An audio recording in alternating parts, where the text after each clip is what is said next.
Hello everyone, banking with ಭುವಿ ಚಾನಲ್ಗೆ welcome. ಇವತ್ತು RRB PO mains result announce ಆಗಿದೆ. ನಂದು ಕ್ಲಿಯರ್ ಆಗಿದೆ. ಯಾರ್ಯಾರ್ದು ಕ್ಲಿಯರ್ ಆಗಿದೆ ಎಲ್ಲರಿಗೂ ಕಂಗ್ರ್ಯಾಚುಲೇಷನ್ಸ್. ಯಾರ್ಯಾರ್ದು ಆಗಿಲ್ಲ it's okay, there is few more chances. Next ಚೆನ್ನಾಗಿ ಓದ್ಕೊಳ್ಳಿ. ಯಾರ್ಯಾರು ಕ್ಲಿಯರ್ ಆಗಿದೆ ಅವ್ರಿಗೆಲ್ಲ ಯಾವ್ಯಾವ ಡಾಕ್ಯುಮೆಂಟ್ಸ್ ಬೇಕು ಅಂತ ನೋಡೋಣ. ಫಸ್ಟು ಇಂಟರ್ವ್ಯೂ ಕಾಲ್ ಲೆಟರು, ಇನ್ನೊಂದು 3-4 ಡೇಸ್ ಆದಮೇಲೆ ಇಂಟರ್ವ್ಯೂ ಕಾಲ್ ಲೆಟರ್ ಬಿಡ್ತಾರೆ, ಅದನ್ನು ಡೌನ್ಲೋಡ್ ಮಾಡ್ಕೋಬೇಕು. ಅದು ಫಸ್ಟ್ ಒನ್ನು. ನೆಕ್ಸ್ಟು ನಾವು ಅಪ್ಲಿಕೇಶನ್ ಹಾಕಬೇಕಾದ್ರೆ ಒಂದು ಪ್ರಿಂಟೌಟ್ ತಗೋಬೇಕಾಗಿರುತ್ತೆ, ಅದನ್ನು ತಗೋಬೇಕು. ಇಲ್ಲಾಂದರೆ ನೀವು ಇನ್ ಕೇಸ್ ಡೌನ್ಲೋಡ್ ಮಾಡ್ಕೊಳ್ಳೋದು ಮಾಡ್ತಿದ್ರೆ ಡೋಂಟ್ ವರಿ, ಇವಾಗ ಮತ್ತೆ ಒಂದು ಲಿಂಕ್ ಅಪ್ಡೇಟ್ ಮಾಡ್ತಾರೆ, ಆ ಟೈಮಲ್ಲಿ ನೀವು ಡೌನ್ಲೋಡ್ ಮಾಡ್ಕೋಬೋದು. Next address proof, voter ID ಅವ್ರ ಆಧಾರ್ ಕಾರ್ಡು ಕಂಪಲ್ಸರಿ ಬೇಕಾಗಿರುತ್ತೆ, ಒರಿಜಿನಲ್ಲು ಮತ್ತು xerox.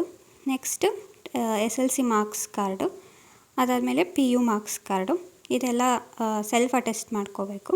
Next degree marks card, ಪ್ರತಿ ಸೆಮ್ಮಿಂದು ಮಾರ್ಕ್ಸ್ ಕಾರ್ಡ್ ಕೇಳ್ತಾರೆ. ನೆಕ್ಸ್ಟು PDC ಅವ್ರ ಕಾನ್ವೊಕೇಷನ್ದು ಸರ್ಟಿಫಿಕೇಟ್ಸ್ ಬೇಕಾಗುತ್ತೆ. ನೀವು ಪೋಸ್ಟ್ ಗ್ರ್ಯಾಜುಯೇಷನ್ ಏನಾದರೂ ಮಾಡಿದರೆ ಅದರದ್ದು ಕೂಡ ಸೆಮ್ ವೈಸ್ ಮಾರ್ಕ್ಸ್ ಕಾರ್ಡು ಮತ್ತು PDC ಅಥವಾ ಕಾನ್ವೊಕೇಷನ್ದು ಸರ್ಟಿಫಿಕೇಟ್ ಬೇಕಾಗುತ್ತೆ. ನೀವು OBC ಅಥವಾ EWS ಬಿಲಾಂಗ್ ಇದ್ದರೆ ಅದರದ್ದು ಕ್ಯಾಸ್ಟ್ ಸರ್ಟಿಫಿಕೇಟ್, OBC ಸರ್ಟಿಫಿಕೇಟ್ ಮತ್ತು EWS ಸರ್ಟಿಫಿಕೇಟ್ ಕಂಪಲ್ಸರಿ ಬೇಕು. ಅದು ವಿತಿನ್ 1 ಇಯರ್ ಇರೋದನ್ನ ನೋಡಿ. ಹಳೇದು ಇದ್ದರೆ ಅಂದರೆ ಸ್ವಲ್ಪ ಪ್ರಾವಿಷನ್ ಕೊಡ್ತಾರೆ, ಬಟ್ ನಿಮ್ಮ ಸೇಫ್ಟಿಗೆ ನೀವು ವಿತಿನ್ 1 ಇಯರಲ್ಲಿ ಮಾಡಿಸಿರೋ ಅಂಥದ್ದು ಸರ್ಟಿಫಿಕೇಟ್ನ ಇಟ್ಕೊಳ್ಳಿ. ನೆಕ್ಸ್ಟು ನೀವು ಆಲ್ರೆಡಿ ವರ್ಕಿಂಗಲ್ಲಿದ್ದರೆ ನೋ ಅಬ್ಜೆಕ್ಷನ್ ಸರ್ಟಿಫಿಕೇಟ್ ಬೇಕಾಗುತ್ತೆ. ನೆಕ್ಸ್ಟು ನೀವು ಅಂಗವಿಕಲರಾಗಿದ್ದರೆ ಡಿಸಬಿಲಿಟಿ ಸರ್ಟಿಫಿಕೇಟ್ ಬೇಕಾಗುತ್ತೆ. ಇದೆಲ್ಲನೂ ಒರಿಜಿನಲ್ಲು ಇರಬೇಕು, 2 ಕಾಪೀಸು ಜೆರಾಕ್ಸ್ ಇರಬೇಕು, ಎಲ್ಲ ಸೆಲ್ಫ್ ಅಟೆಸ್ಟೆಡ್ ಇರಬೇಕು. ಇದನ್ನೆಲ್ಲ ಅಪ್ಲೋಡ್ ಮಾಡಬೇಕು ಆ್ಯಂಡ್ ಅಲ್ಲಿ ಇಂಟರ್ವ್ಯೂಗೆ ಹೋಗಬೇಕಾದ್ರೆ ತೊಗೊಂಡು ಕೂಡ ಹೋಗಬೇಕು.